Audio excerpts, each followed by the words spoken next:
The GOP tax bill will mark the Trump administration's first major legislative achievement. It's likely to jolt the economy more than any one political event since Trump's election, if not since the Affordable Care Act was passed, and it may well bring about the biggest upward transfer of wealth since the recession. It will also increase the deficit by $1 trillion or more, destabilize the health insurance market by eliminating the requirement to buy coverage, and probably lower Trump's personal tax bill significantly. For good measure, it's set to take effect on January 1, giving the country less than 2 weeks to prepare for the new regime. However, given that the congressional year has otherwise been marked by turmoil and inaction, and given the high staff turnover and the parade of scandals at the White House, it's been easy to miss what this administration has already done. In the background, Donald Trump's cabinet members and their collaborators have been working hard to deliver on Steve Bannon's vision of dismantling the regulatory state. With Trump's blessing, they have made drastic, structural changes on education, immigration, environmental protections, broadcasting and internet laws, and rules of military engagement, among other issues. Most often the changes have taken direct aim at Obama's legacy, but some apply to regulations and programs that date back decades. What follows is a list of those changes. Excluded here is anything abstract, say, about how Trump has trampled on political norms, degraded national discourse, or permanently shattered the dignity of the Oval Office. Also excluded are the promises on which he has yet to deliver, for instance, moving the U.S. Embassy in Israel to Jerusalem or building the border wall. Finally, it doesn't include his selection of judges. He's nominated 58 circuit and district court judges, 18 of whom have already been confirmed, since judicial appointments are an expected part of any president's work. Within those boundaries, we've aimed to be comprehensive. Travel from 8 countries is banned after 11 months' worth of legal dueling. Trump has effectively delivered on a version of his Muslim ban. With the Supreme Court's blessing, he's halted nearly all travel from Iran, Syria, Libya, Somalia, Yemen, and Chad, plus North Korea and in some cases Venezuela. All refugees from 11 countries have been blocked from entering the U.S. Trump's infamous travel ban executive order in January also decreed that refugees could no longer come here, no matter which country they were fleeing. Again, because of lawsuits, that rule has been watered down, but Trump has successfully banned refugees from 10 majority Muslim countries plus North Korea, leading to a 40% drop in overall refugee admissions and a 94% drop in Muslim refugees. Protections for the Dreamers have been rescinded. The Department of Homeland Security will start cutting off protections for the nearly 700,000 Dreamers, undocumented immigrants who were brought to the U.S. as children, in March, by decree from Trump. There's still a chance, however, that Congress will pass a new law in the interim offering them legal residency or a path to citizenship. A program for child migrants fleeing violence in Central America is being phased out. More than 2,700 children, mostly from El Salvador, had received tentative approval to move here, but this year the State Department abruptly turned them away. It has also stopped accepting new applications for the program, which has been around since 2014, and plans to abolish it altogether. The U.S. has backed out of the UN's Migration Pact 2s. Representatives had been involved in a United Nations Council on Migration since the inaugural meeting this past spring. The idea is to coordinate help for more than 60 million people who have been driven from their homes by wars, poverty, or climate change. But the U.S. announced in December that it was quitting. Secretary of State Rex Tillerson claimed that participating would undermine American sovereignty. Spouses and children of refugees have lost their path into the USA program that helps refugees reunite with their families has been suspended by the State Department and other agencies, until when, no one knows. Immigration agents are now required to treat the claims of asylum seekers more skeptically. Homeland Security is telling its asylum officers to take a more critical stance on the stories of immigrants who say they are fleeing violence or persecution. If the interviewees seem nervous, the agents are to avoid factoring in that it might be caused by trauma or culture shock. Green cards are taking longer to obtain. Homeland Security now requires in-person interviews for certain kinds of applications, something they had stopped doing 10 years ago because it was a colossal waste of time. Immigration lawyers told CNN it could mean millions fewer immigrants will be admitted here by 2020. Federal prosecutors have been stripped of their discretion and ordered to seek maximum penalties. Attorney General Jeff Sessions issued the order in May, with a specific intent that prosecutors pursue stiff sentences for drug dealing, gun crimes, and gang violence. But the mandate applies to every kind of case. A police department reform program has been cut off after the Department of Justice sued the police in Ferguson, Missouri, and ordered the department to clean up its act on race relations. The DOJ created a program where other police departments could seek similar guidance, but on a voluntary, cooperative basis. Police departments in Philadelphia, San Francisco, and Las Vegas, among others, took advantage of it. Sessions effectively cut off the program and channeled the money to groups like police unions instead. Local police are once again stocking up on military weapons after police in Ferguson used military weapons against protesters in 2015. Obama took measures to end the militarization of police. Sessions rescinded those rules, so police can once again obtain surplus grenade launchers, bayonets, and armored vehicles for free or with federal dollars. 500,000 fugitives are now allowed to buy guns. In February, the DOJ narrowed the definition of fugitive to people who have crossed state lines to escape prosecution or avoid testifying, which cleared 518,670 alleged criminals for gun purchases, according to the FBI. Predatory loan companies now face less scrutiny since its founding in 2010. The Consumer Financial Protection Bureau has gone after lenders for taking advantage of students. In one case, it got $480 million in loans erased for the students of a for-profit college. In August, though, the Department of Education said it would stop sharing student information that the watchdogs depend on. It's easier for-profit colleges to rip students off. Obama's Department of Education had a plan to stop colleges from collecting on loans if their students didn't land jobs that paid enough.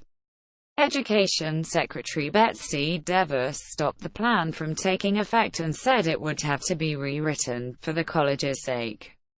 Transgender students aren't guaranteed the right to use their bathroom of choice. Individual schools have the prerogative to keep the protection intact, but the DOJ and the Department of Education have killed the rule that guaranteed it nationwide. Schools have more leeway on how they investigate sexual assault reports. Under Obama, schools were told to come down against the accused students if there was more evidence of guilt than of innocence. Now, thanks to DeVos, they're allowed to raise the bar for establishing guilt, which some advocates fear will discourage victims from coming forward. A plan to reduce racial disparities in schools is being delayed. Under a plan released in the waning days of the Obama administration, the states would have to review districts where minority students are disciplined or sent into special education disproportionately often. It was set to take effect next year. DeVos has pushed it back to 2020 and may end up scrapping it altogether. The U.S.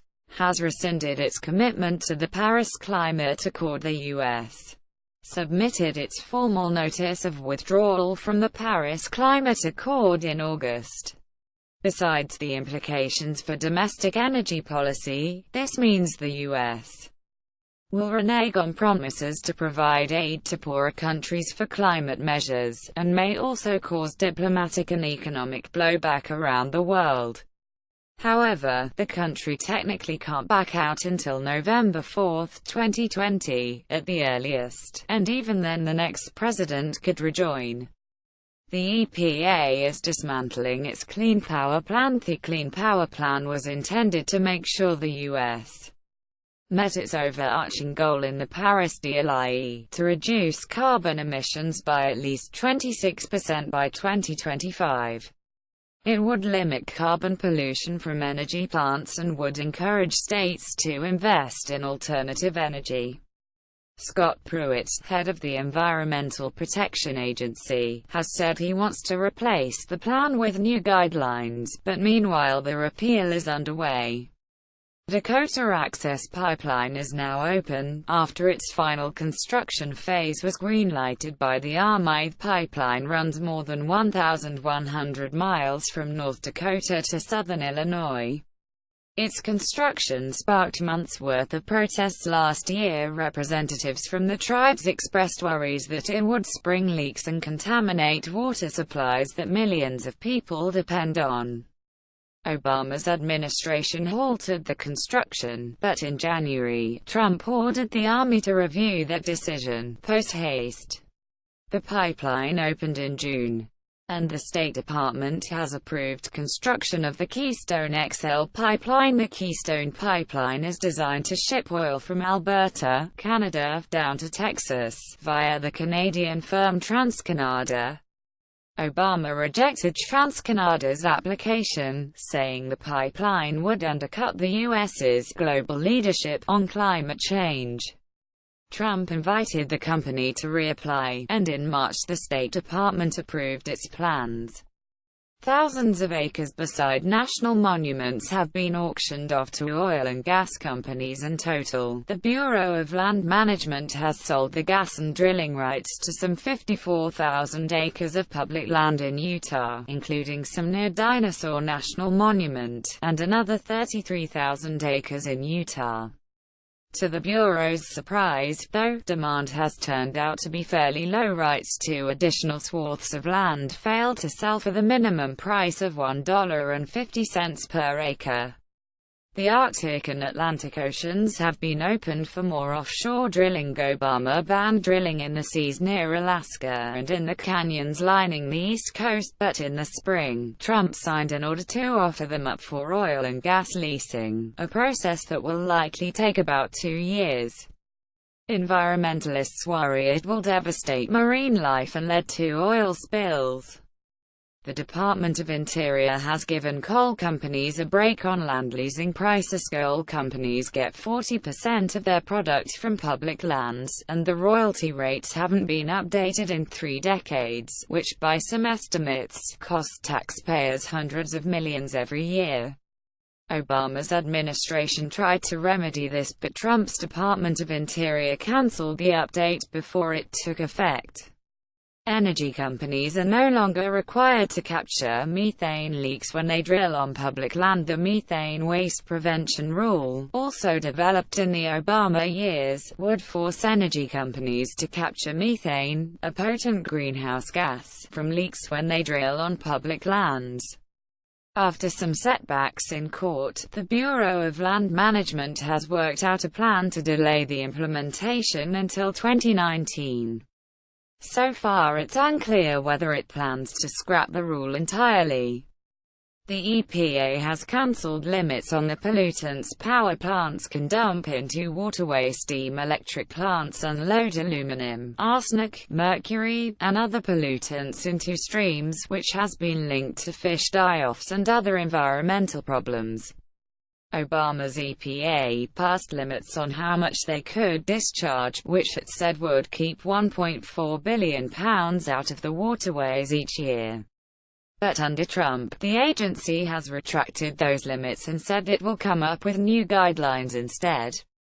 Plastic water bottles are once again allowed in national parks, and 2011, the National Park Service banned plastic bottles, a rule intended to keep the parks clean.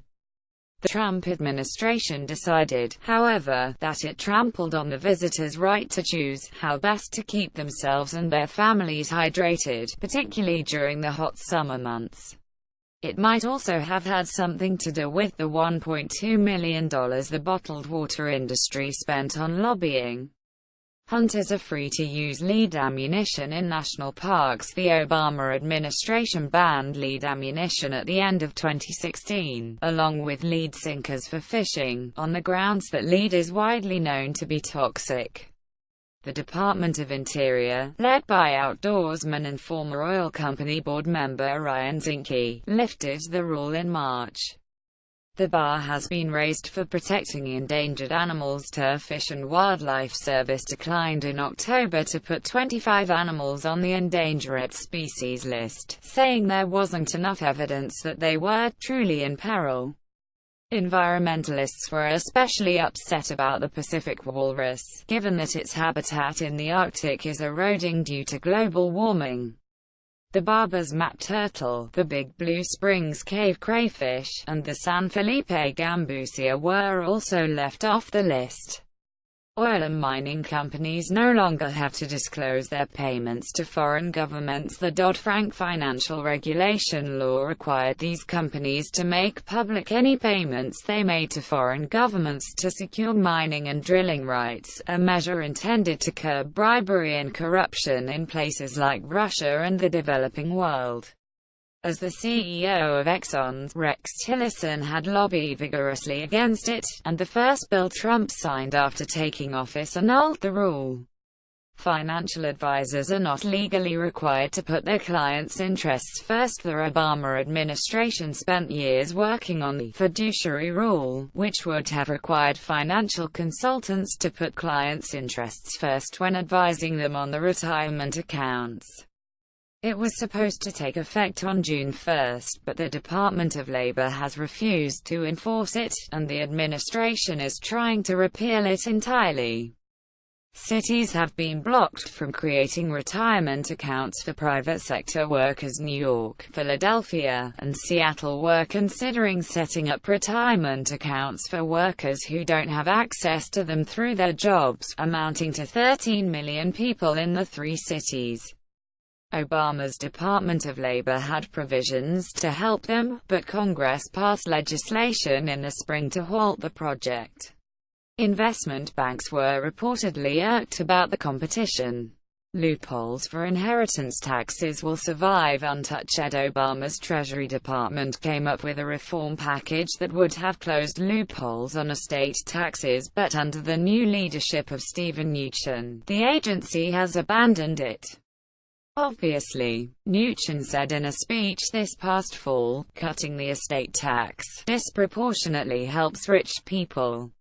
The Labor Department is backing off on overtime enforcement. Obama tried to cut off the exemptions that companies use to avoid paying overtime to millions of workers.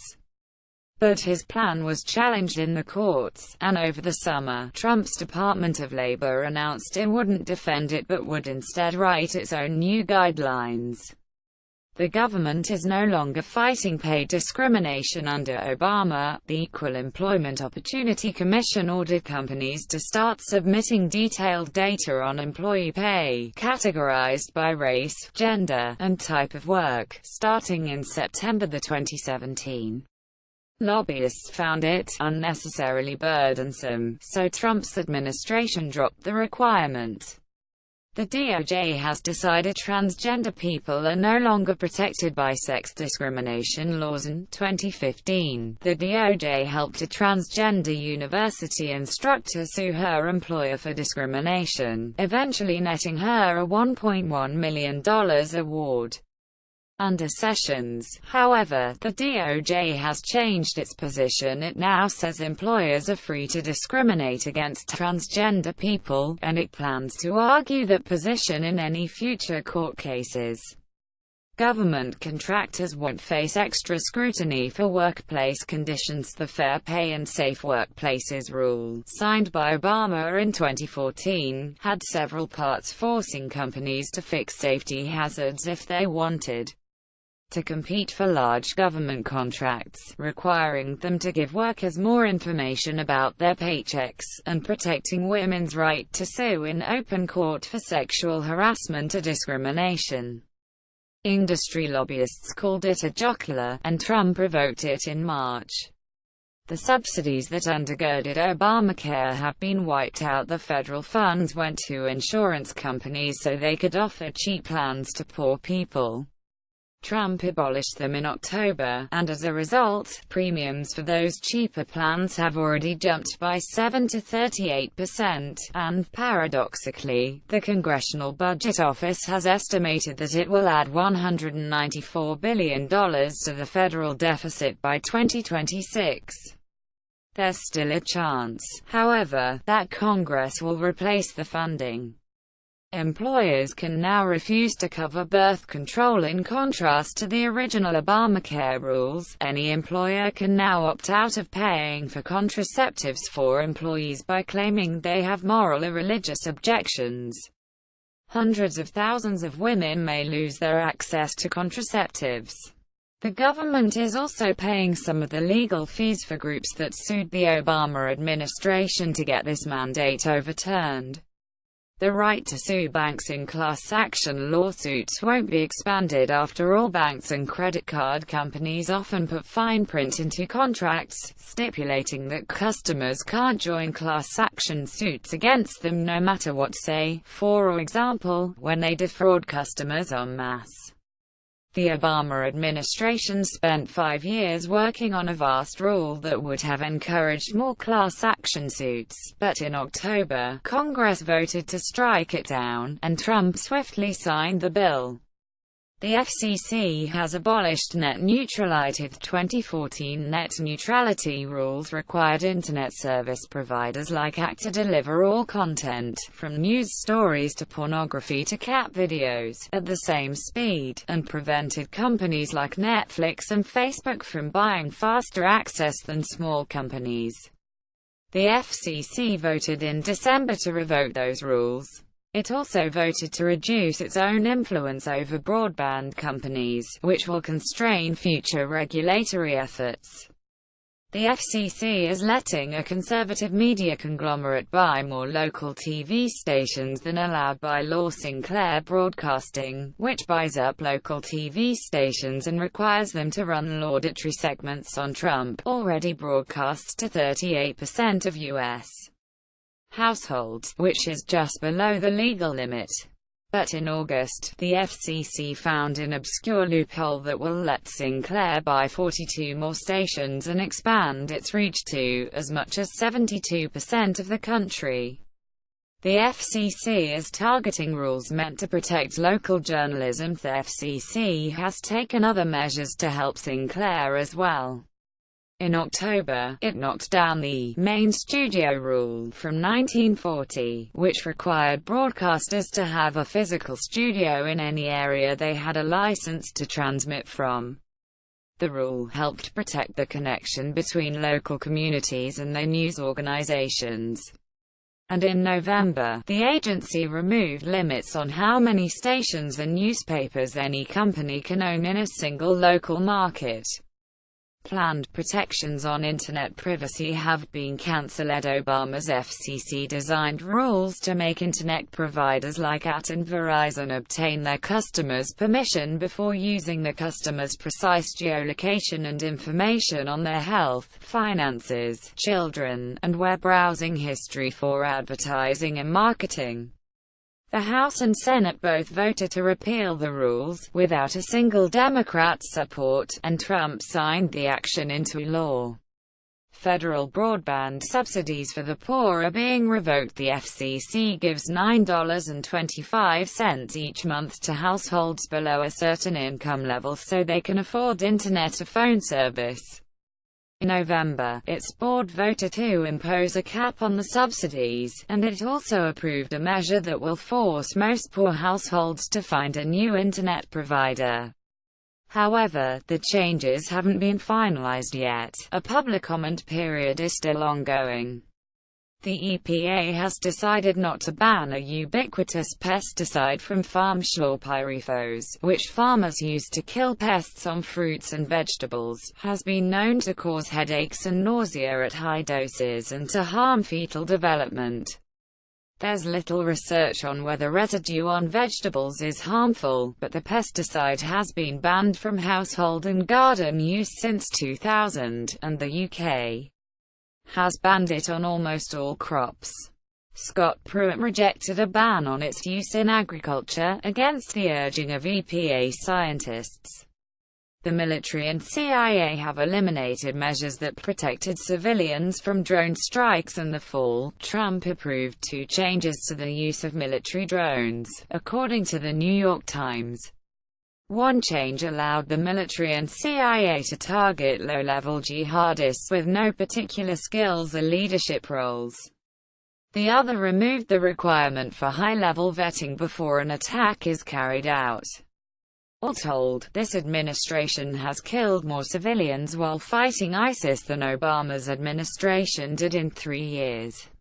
Syrian rebel groups no longer receive U.S. weapons as supplies to CIA had been backing certain rebel groups since 2013, with Obama's tacit approval. The White House quietly ended its support in July, which wasn't a surprise, since it had already said deposing Bashar al-Assad was not a priority.